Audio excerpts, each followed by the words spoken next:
الحمد لله الذي أنعم علينا بنعمة الإيمان والإسلام. أشهد أن لا إله إلا الله وحده لا شريك له، إياك نعبد وإياك نستعين، وأشهد أن سيدنا محمدا عبده ورسوله لا نبي بعده. اللهم صل وسلم وبارك على سيدنا محمد وعلى آله وأصحابه أجمعين، أما بعد. فيا أيها المسلمون أوصيكم ونفسي بتقوى الله وطاعته لعلكم تفلحون. Ma'asyiral muslimin, sidang Jumat rahimakumullah. Alhamdulillah, pada Jumat siang hari ini, tepatnya yaitu tanggal 11 November tahun 2022 Masehi, atau bertepatan dengan tanggal 16 Rabiul Akhir 1444 Hijriah, kita semua alhamdulillah masih diberikan oleh Allah Subhanahu wa taala kesempatan di muka bumi ini, yaitu kesempatan hidup disertai dengan kesehatan jasmaniah dan rohaniah kita. Mudah-mudahan kesempatan hidup yang Allah berikan kepada kita ini bisa dipergunakan dengan sebaik-baiknya untuk meraih keridhaan Allah Subhanahu wa taala. Ma'asyiral muslimin, sidang Jumat rahimakumullah. Di atas mimbar ini khatib berwasiat bil khusus untuk diri khatib dan umumnya untuk kita semua yang hadir pada kesempatan Jumat siang hari ini. Marilah kita terus berjuang meningkatkan prestasi kualitas keimanan dan ketakwaan kita ke hadirat Allah Subhanahu wa taala. Ma'asyiral muslimin, sidang Jumat rahimakumullah. Judul khutbah pada kesempatan Jumat siang hari ini, materi yang akan disampaikan yaitu kematian adalah sebuah kepastian.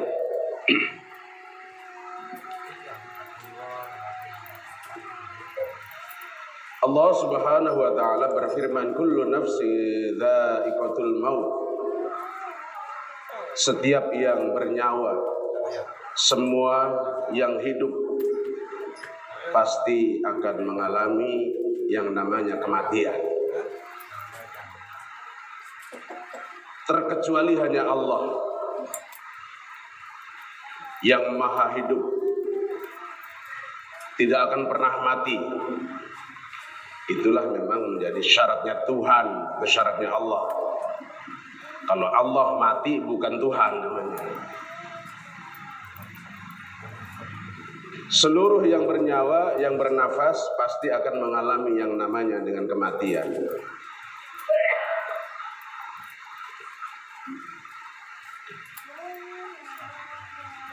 Karena kematian adalah sebuah kepastian, maka kita manusia yang sekarang ini masih hidup diperintahkan oleh baginda Rasulullah untuk selalu memperbanyak mengingat dengan yang namanya kematian. Aktsiru dzikrul maut, dengan memperbanyak kematian, mengingat kematian, sehingga timbul rasa keinginan untuk memperbaiki diri, untuk memperbanyak bertaubat kepada Allah. Dengan kematian kita harus sadar bahwa kehidupan akhirat adalah kekal dan abadi. Maka mumpung masih hidup, untuk menghadapi kematian perlu bekal. Bekalnya apa? Wa tazawwadu fa inna khairaz zadi taqwa. bekalnya tidak ada lain kecuali takwa kepada Allah. Bekal orang yang mau berangkat haji pun tidak hanya cukup dengan uang yang banyak, dibekali juga dengan takwa. Siapa tahu pada saat melaksanakan ibadah haji kemudian beliau meninggal di sana, kalau pesan bekalnya itu takwa, insya Allah beliau menjadi haji yang mabrur. Masyarul muslimin sidang Jumat rahimakumullah. Nasihat yang paling dahsyat tidak ada lain kecuali kematian. Kafa bil mauti wahid. Cukuplah harusnya dengan kematian itu. Tetangga kita wafat, saudara kita, mungkin orang tua, mungkin adik kita, mungkin paman kita. Harusnya cukup dengan kematian tersebut menjadi nasihat buat diri kita, buat kita semua yang sekarang ini masih diberikan kesempatan hidup di dunia ini. Kehidupan di dunia ini hanyalah sementara. Kalau ukuran barometer umurnya menggunakan umur Rasulullah 63. Emang kata Nabi umur umat Muhammad itu kagak jauh 60-70. Kadang belum sampai 60, belum sampai 70 sudah banyak yang wafat. Karena pengaruh minuman, makanan yang serba instan, yang di dalamnya banyak mengandung pengawet.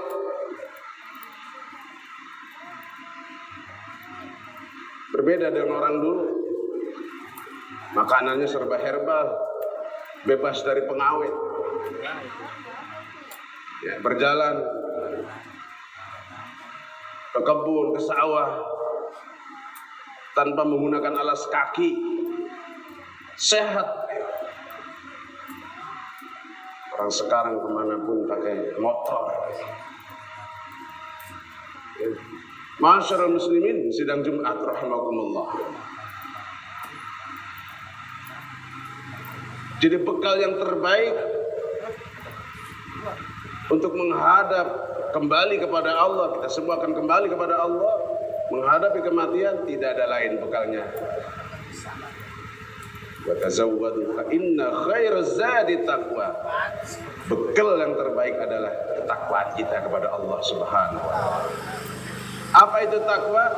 Ya, menjalankan seluruh perintah Allah dan menjauhi semua larangan-larangan Allah. Dan takwa itu ada cirinya. Orang yang bertakwa itu ada ciri-cirinya. Ya minimal 2. Minimal 2. Ciri orang yang bertakwa. Yang pertama dia syukur. Hidupnya selalu bersyukur. Dititipi harta, bersyukur, berterima kasih kepada Allah. Digunakan untuk menolong agamanya Allah. Melihat orang miskin tidak bisa sekolah, buru-buru disamperin untuk dibantu. Jangan sampai mata kita tahu, pura-pura nggak tahu. Ini bahaya. Bersyukur. Dikasih jabatan digunakan untuk menolong agamanya Allah biar selamat. Karena kelak yang akan menolong dirinya, jabatan yang digunakan saat dia hidup digunakan untuk menolong agamanya Allah. Harta yang dititipkan, harta yang dipakai untuk menolong agamanya Allah, maka kelak hartanya di akhirat nanti akan menjadi penolong buat dirinya. Memiliki pribadi yang syukur. Apa itu syukur? Berterima kasih kepada Allah. Kenapa sih kita kudu berterima kasih kepada Allah? Karena Allah Maha Baik. Maha baiknya mana? Allah memberikan kepada kita mata bisa melihat. Itu pemberian Allah yang amat sangat mahal. Bagaimana kalau kita terlahir di muka bumi ini dalam keadaan buta? Kemana-mana dituntun, kemana-mana pakai tongkat. Mahal itu mata bisa melihat. Bersyukur, gunakan mata itu agar bisa mendapatkan meraih keriduan Allah, dipakai untuk baca Quran. Itu orang yang bersyukur.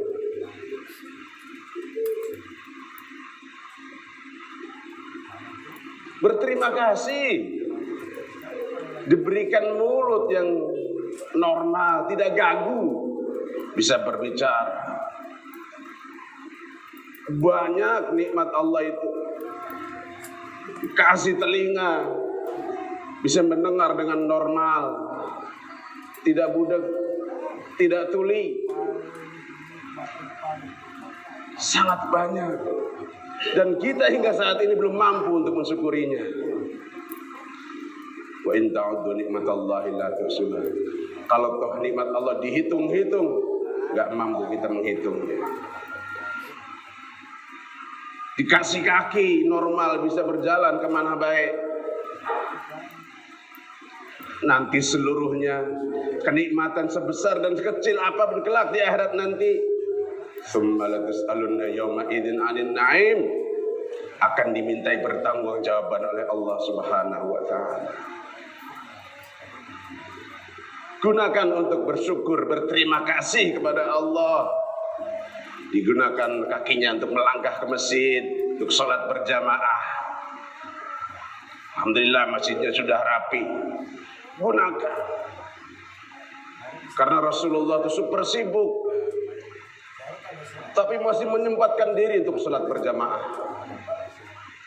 Jadi kalau ada orang alasannya sibuk, saya jabatannya tinggi, masih kalah kesibukan kita dengan kesibukan Rasulullah. Rasulullah mimpin perang.